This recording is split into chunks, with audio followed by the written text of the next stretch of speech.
Great news, everyone! Two of my all-time favorite games, Killer7, which is the origin of my profile picture, Harmon Smith, and The Legend of Zelda Skyward Sword seem to be hinted at coming to Switch. I've heard speculation, I heard there's been some leaks on Amazon, these seem to be reliable, it feels like an announcement seems imminent. Like, Skyward Sword on Switch. This is positively huge. Like, the re-release of Skyward Sword. Okay, so for those of you who aren't aware, Skyward Sword did not do all that well on Wii because it required a additional accessory during a time when the industry had successfully managed to dismantle the Wii in the eyes of the hardcore. So even though, like, Twilight Princess was really great, really well received, really popular, the industry tried very, very hard to dismantle the Wii and its unique features in the coming year. It created this weird narrative where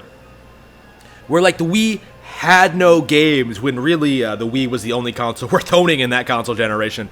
So Skyward Sword getting re-released with, like, you know, the Joy-Con controls, which are, of course, attached to the console.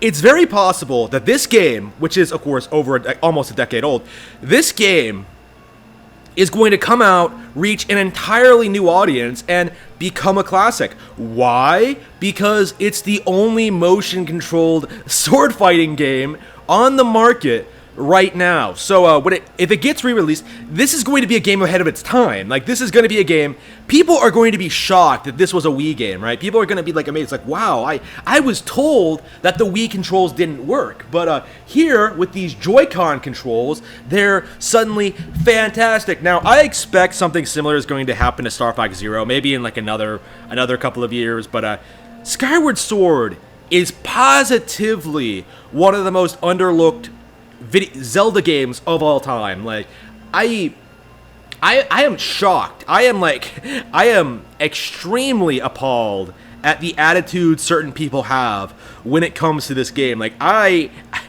don't understand why so many people obsessively say this game is bad, or, like, make shit up about it, or just try, like, shit all over it. Like, I've seen a lot of people over the years try to say this game is bad, that Skyrim is better, that Dark Souls is better. No, and I think Breath of the Wild kind of proves that. Like, Nintendo innovated on the Twilight Princess formula with Skyward Sword. They completely revolutionized the Zelda formula. They recreated they pushed dungeons to new heights.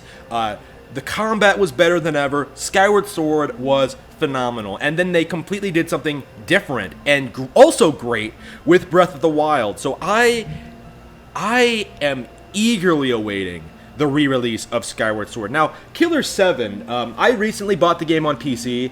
I'll be buying it again for the Switch because I'll be wanting to play it again on a Nintendo console. I own it on GameCube still.